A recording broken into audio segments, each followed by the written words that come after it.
The year is 1962. America is a nation on the move. The post-war boom has led to unprecedented suburbanization, and the automobile is king. This era gave rise to fast food and a culture of convenience, where plastic became the king of packaging. Recycling, as a widespread concept, was decades away from mainstream concern. But what if, at this critical juncture, a powerful and undeniable scientific consensus had emerged, unequivocally demonstrating the long-term environmental and health hazards of single-use plastics and non-biodegradable waste? What if the environmental movement, sparked by this specific revelation, gained overwhelming public and political power in the early 1960s? Our point of divergence takes us to 1962. Imagine this. Instead of Rachel Carson's Silent Spring focusing primarily on pesticides, an equally impactful and widely publicized scientific report, perhaps commissioned by a concerned President Kennedy, reveals the insidious truth about plastic pollution. This report details microplastic contamination in water supplies, its impact on marine life, and potential future risks to human health. The findings are so stark, so undeniable, they trigger immediate, widespread public alarm, far greater and earlier than concerns about DDT. The report, titled The Frozen Ocean, it becomes a national bestseller. Its stark black and white images of entangled marine life and microscopic plastic fragments haunting the public consciousness. Scientists like Dr. Arthur Vance, the lead author, appear on every major news program, explaining the grim prognosis with unwavering conviction. This isn't a theory, it's a terrifying, verifiable reality.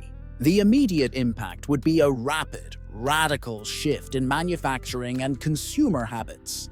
Governments, fueled by public outcry, would swiftly enact legislation.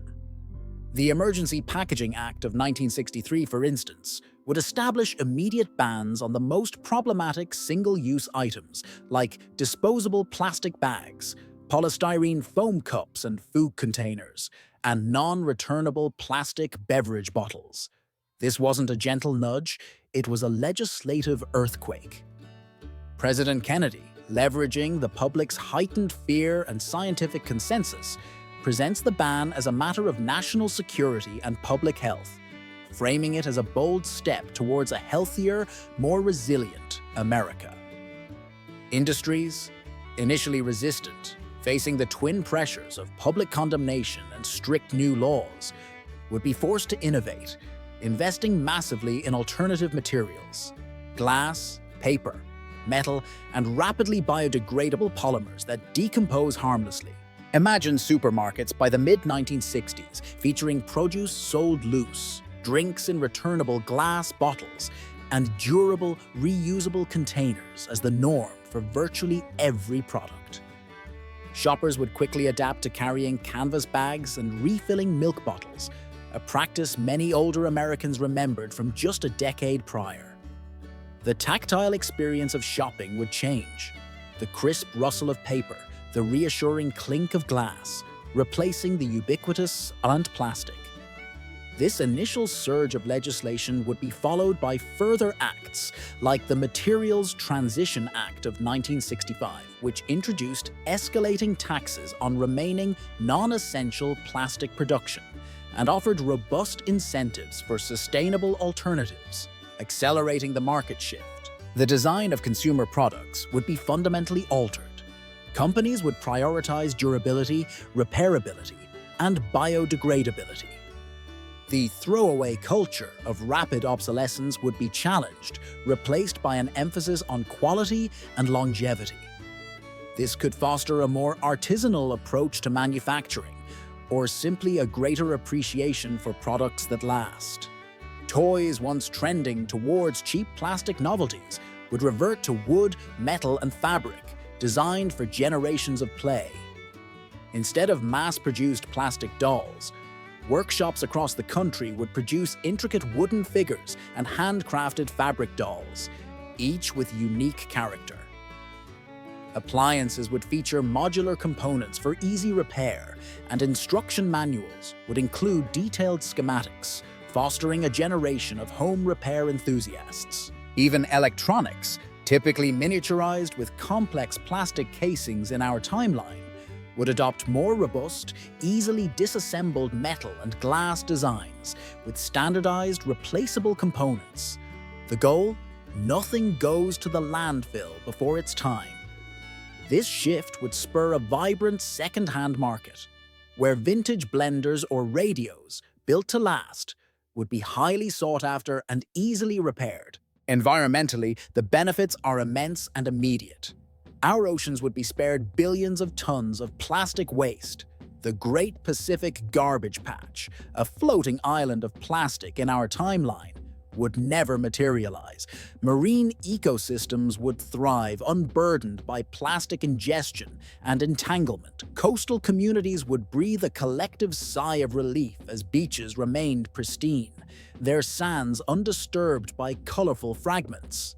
Landfills would be significantly smaller, dominated by organic waste and easily recyclable materials, reducing methane emissions and land use. The microplastic contamination that now pervades our planet would be virtually non-existent, leading to healthier soil, cleaner water, and potentially lasting health advantages for generations to come. Fishing communities would report healthier stocks, and bird populations would rebound without the fatal allure of plastic debris. Even the air quality around former petrochemical plants would improve dramatically, as their focus shifted from plastic monomers to more benign, sustainable chemical processes. The planet itself would breathe easier, setting a precedent for environmental recovery rarely seen. Economically, new industries would flourish: glass manufacturing, paper and pulp recycling, advanced metallurgy, and green chemistry for biodegradable alternatives. This expansion wouldn't be without its initial pains. The petrochemical industry, which heavily diversified into plastics in our timeline, would face a major reorientation. Massive layoffs would occur in traditional plastic manufacturing hubs, leading to regional economic distress. However, a rapid government-led initiative, spearheaded by a newly expanded Department of Commerce focusing on sustainable industry transition, would launch significant retraining programs for displaced workers. These programs would channel former plastic engineers into roles in advanced materials science, and factory workers into positions in new glassworks, paper mills, or innovative recycling facilities. Communities reliant on petrochemical production would receive substantial federal investment for economic diversification plans, fostering growth in areas like renewable energy infrastructure and biomanufacturing. The burgeoning green industries, therefore, wouldn't just replace jobs. They would create a new wave of employment opportunities, fostering innovation in materials science, waste management, and sustainable design, attracting some of the brightest minds of the era. This new economic landscape would be characterized by distributed, regional production centers focused on circularity rather than vast, centralized petrochemical complexes. Investment in research and development for sustainable materials would surge, becoming a cornerstone of national economic policy. Culturally, America's relationship with convenience would be redefined. While the ease of disposables might be missed by some, a deep-seated pride in environmental stewardship and resourcefulness would take hold. This shift wouldn't be without resistance. Some consumers, accustomed to the nascent convenience economy, might lament the loss of disposables. Public protests, often organized by industry lobbyists, would argue for consumer choice and economic freedom. But clear scientific evidence, coupled with strong government messaging and an emerging sense of collective environmental responsibility, would likely outweigh these concerns. Local initiatives, community recycling drives, and educational campaigns would reinforce the new values, making sustainable living a source of national pride. Children would grow up in a world where plastic pollution is a non-issue, perhaps even an alien concept from a misguided past. School curricula would incorporate materials science ethics from elementary grades, teaching children about resource cycles and the value of repair. The visual landscape, free from ubiquitous plastic litter, would be cleaner, greener, and more naturally vibrant. Parks, beaches, and urban spaces would reflect a commitment to a pristine environment, fundamentally altering the aesthetic of American life. The sounds of daily life might even shift. The satisfying clink of glass bottles being returned, the hum of local composting facilities, a quieter urban soundscape without the constant crackle of plastic packaging. Community gardens would flourish as organic waste became a valued resource, fostering greater local food production. This radical shift wouldn't just affect packaging and products. Its influence would ripple through many aspects of society. The demand for repairable goods, for instance, would lead to a resurgence of local repair shops and skilled trades. Mr. Henderson, the neighborhood repairman, would become a respected figure, his services essential to every household. Instead of discarding a broken toaster, Americans would seek out someone who could fix it, fostering a more self-sufficient and community-oriented mindset. This could even influence education, with a greater emphasis on vocational training and practical skills from an earlier age. Students would be taught basic carpentry, metalworking, and textile repair alongside traditional academic subjects, preparing them for a world where making and mending are valued. Moreover, a nation keenly aware of its material footprint might naturally become more attuned to other forms of environmental impact. The drive for sustainable materials would extend to construction, leading to innovations in eco-friendly building practices and a preference for natural, durable, architectural elements. Buildings would feature timber from sustainably managed forests, brick, stone, and recycled metals, designed for longevity and energy efficiency. This could also accelerate the development of renewable energy sources. With the petrochemical industry's core plastic market disrupted, there would be a stronger incentive for investment in solar, wind, and geothermal power, potentially bringing these technologies to maturity decades earlier. Cities might evolve with more integrated green spaces, pedestrian-friendly designs, and robust public transportation systems, reflecting a holistic commitment to ecological harmony. Rooftop gardens, urban farms, and expansive pedestrian zones would become hallmarks of American cities by the late 20th century.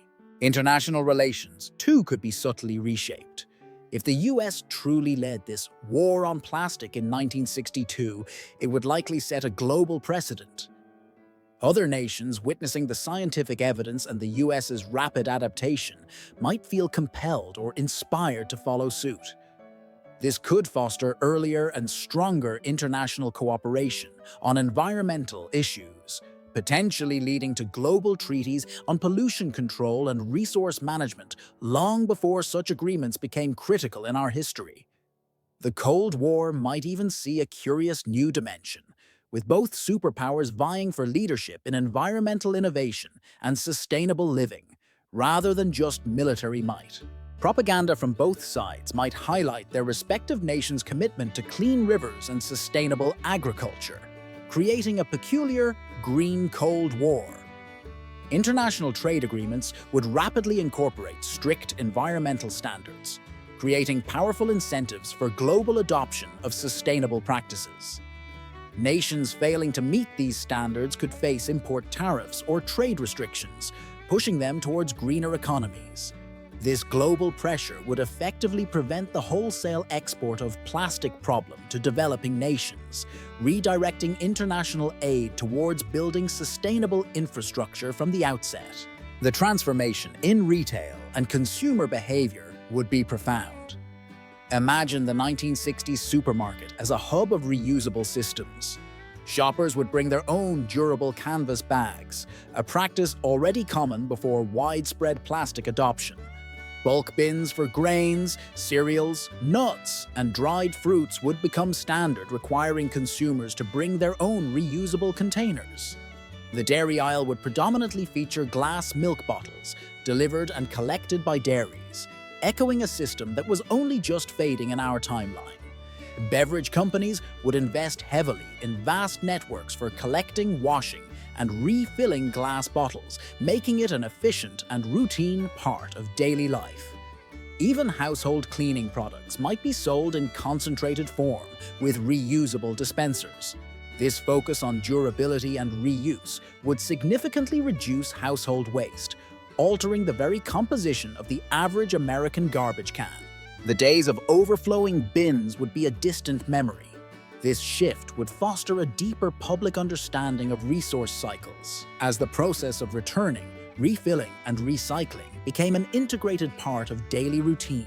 This new consumption model would also lead to an increased appreciation for quality and craftsmanship.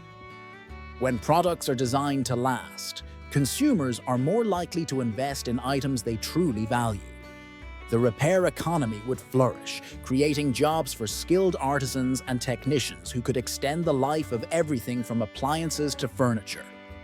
This counter-movement to planned obsolescence could inspire a deeper connection between consumers and their possessions, fostering a sense of stewardship over goods rather than a fleeting desire for the next new thing. Advertising, rather than pushing novelty and disposability, would highlight durability, ethical sourcing, and environmental benefits. The impact on supply chains would be equally transformative. The vast global supply chains built around cheap, disposable plastics would need to reconfigure. Local sourcing would gain immense popularity as a way to reduce transportation packaging and support community economies. This could lead to a revitalization of local industries and agriculture, fostering more resilient and localized economies less susceptible to distant disruptions. The demand for raw materials like timber, metals, and natural fibers would skyrocket, driving innovation in sustainable harvesting and mining techniques. The scientific report that triggered this shift wouldn't just ban plastics, it would ignite an unprecedented era of green innovation. Researchers, chemists, and engineers, now well-funded and highly celebrated, would race to develop even more advanced biodegradable polymers, bio-based materials, and efficient recycling technologies for remaining non-plastic waste. Dr. Evelyn Thorne, the fictional environmental biochemist who served as the first administrator of the EPA in this timeline, would become a global icon, leading her institute at MIT to pioneer breakthroughs. By the late 1960s, early polylactic acid, POL from fermented cornstarch, was viable for thin films and some rigid packaging, though initial versions struggled with heat resistance. The true game changer came in the early 90s with celluloom polymers, derived from wood pulp and agricultural waste. These advanced bioplastics were durable enough for items like children's toys, appliance casings, and even some non-structural automotive components, yet compostable in industrial facilities.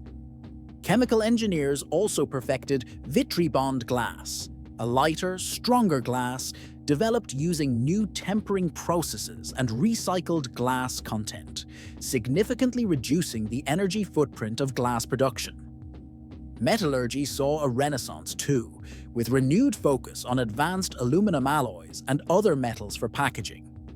Recycling became a highly efficient, closed-loop system driven by economic incentives and consumer habit. Scientists also delved into mycomaterials, growing packaging, and even insulation from fungal mycelium, offering completely biodegradable and renewable solutions, though these were still niche in the 70s. These breakthroughs would propel American industry into a new age of sustainable manufacturing. Funding for scientific research into ecological systems would also increase dramatically, allowing for a more profound understanding of Earth's complex balances. These innovations were not without their own environmental considerations. The increased demand for wood pulp, for paper, and celluloom spurred a massive expansion of sustainable forestry practices. Forests were managed not just for timber, but for pulp, with rapid growth species and extensive replanting programs becoming commonplace. The agricultural sector also adapted, with certain crops, like corn for PLA, now having a dual purpose: food and bioplastic feedstock. This intertwined agricultural and industrial system fostered a more integrated, circular economy. The rock stars of this era weren't just astronauts. They were also the visionary chemists, material scientists, and environmental engineers who literally re-engineered the material world. Their faces appeared on magazine covers, and their discoveries were celebrated as triumphs for humanity. By 1975, the average American household, like the Millers in suburban Ohio, has fully adapted. Their weekly shopping trip to the green grocer involves bringing a collection of sturdy, standardized glass jars for bulk oats, rice, and flour, reusable mesh bags for produce, and canvas totes for general groceries. Milk and soda come in heavy, returnable glass bottles delivered by the Bottles for Better Living cooperative and left on the porch, much like milk deliveries of a bygone era. Used bottles are placed in a designated return bin for collection. At home, kitchen waste is meticulously separated. Organic scraps go into a countertop composter for garden use or municipal collection. Paper and cardboard out into designated bins for curbside pickup, and glass and metal containers are rinsed and stored for weekly collection by the local material recovery agency.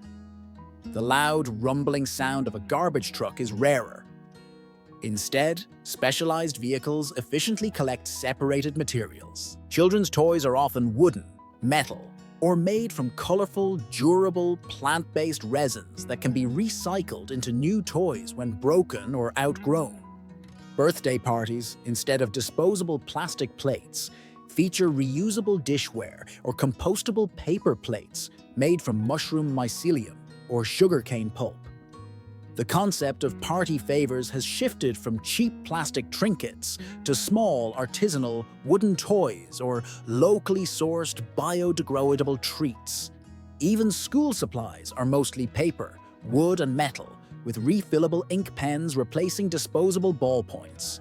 The repair shop is a thriving local business. Mr. Henderson down the street fixes everything from toasters to vacuum cleaners, his skills in high demand.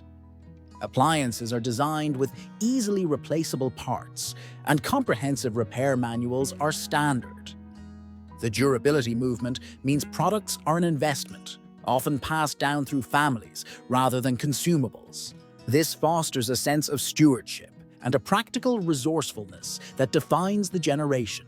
While the narrative presents a largely optimistic outlook, such a monumental shift would undoubtedly bring its own set of challenges and unforeseen consequences. The initial economic shock to industries heavily reliant on plastic production, particularly in states with large petrochemical sectors, could be severe. Localized unemployment would be a real concern, necessitating swift and robust government intervention in the form of retraining programs, relocation assistance, and investment in new sustainable industries to absorb displaced workers. The transition wouldn't be seamless, and there would likely be political friction from affected industries and their lobbyists. Consumer adaptation wouldn't be uniform either. While many would embrace the change, others, particularly those valuing convenience above all else, might resist. A black market for illicit plastic goods could emerge, especially for hard-to-replace items or those with limited alternatives. Public education campaigns would need to be continuous and compelling, framing the war on plastic not just as an environmental imperative, but as a moral and patriotic duty, a collective effort to secure a better future for generations. The language of resourcefulness and ingenuity, deeply ingrained in American identity, would be crucial in rallying public support. New forms of waste might also emerge.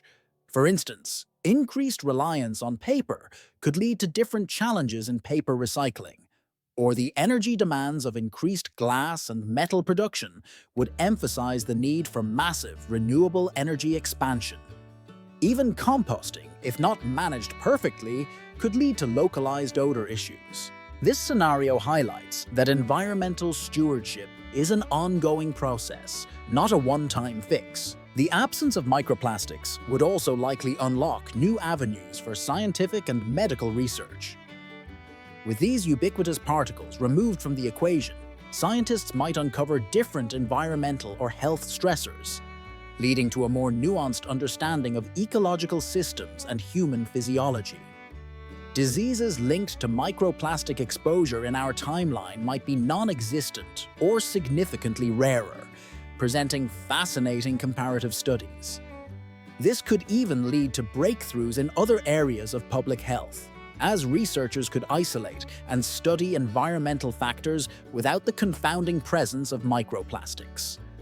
The human body, free from this pervasive contaminant, might display different long-term health trends. From the vantage point of this alternate future, the original timeline's reliance on plastic would be viewed with a mix of disbelief and academic curiosity. History textbooks would dedicate chapters to the Great Plastic Era, detailing its brief, widespread use and the rapid, decisive response that followed. Documentaries would explore how humanity nearly choked its oceans and landscapes with seemingly innocuous materials. Museums might even feature plastic graveyards, small contained exhibits of actual non-degraded plastic waste from the early 1960s, preserved under glass to showcase what was narrowly avoided. These displays would serve as potent reminders of a critical turning point in human history, fostering a deep-seated reverence for environmental responsibility in subsequent generations. Children in this world would likely find it perplexing that their ancestors once used materials that persisted for centuries, polluting their planet. The very idea of throwing something away after a single use, especially something as durable as a plastic bottle, would seem alien and wasteful. Their toys would be made of wood, metal, or durable bioplastics designed to be passed down through families or easily repaired. Their school lunches would come in reusable containers, packed in canvas bags, and the concept of a Lunchable, with its multiple layers of plastic, would be a historical oddity. This ingrained environmental consciousness would be a defining characteristic of their society, influencing everything from urban planning to personal consumption habits. By 2025, the world of this alternate timeline would be remarkably different.